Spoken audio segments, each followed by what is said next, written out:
Okay, Dr. Freisen here, continuing with the astronumerology education. And today we're going to talk about Libra because Libra is the seventh house in astrology.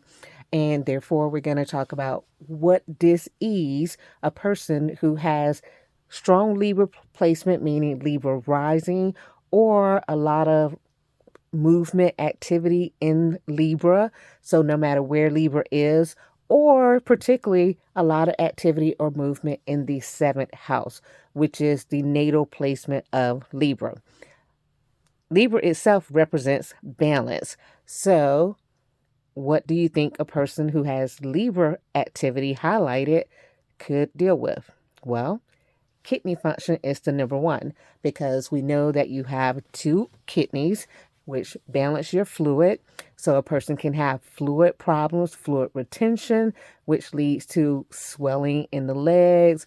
They could have kidney stones. They could have kidney failure. They could be born with an autoimmune disorder like focal glomerular sclerosis, which is a autoimmune disorder that attacks the kidneys and therefore not have functioning kidneys after a certain point.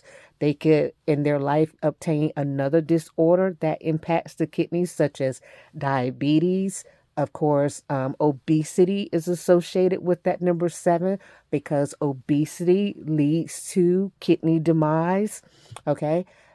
Adrenal fatigue is also associated with that number seven, that Libra, that Virgo, the seventh house. I mean, the Libra energy, not Virgo, but Libra energy. And so, how do you manage that? How do you come back from that? How do you avoid the issues associated with that house? Or what do you do to try to minimize it? One, stay hydrated, right? Because kidneys deal with fluid. Hydration is key. Two, if you do have the opportunity, do preliminary testing so that you can find out if you have an autoimmune disorder. You can find out what your kidney functions are, today instead of waiting until later. You can have a baseline. A person needs to avoid stress, reduce stress, watch their diet because it's key, watch their sodium intake, and, try to live in harmony and balance. Reducing stress means the person needs to do more of those things: walking, yoga, swimming, things of that nature. Now, the seventh house is also duality and partnership.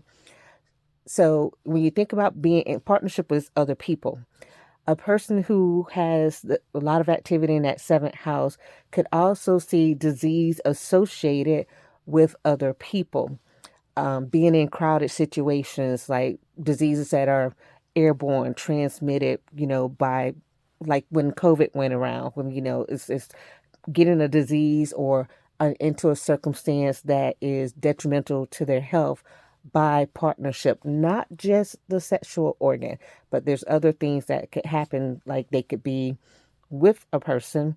Um, Libra is ruled by Venus, and Venus is the travel type energy, right? So they could be with a person traveling and have, say, an injury, an accident, or something of that nature.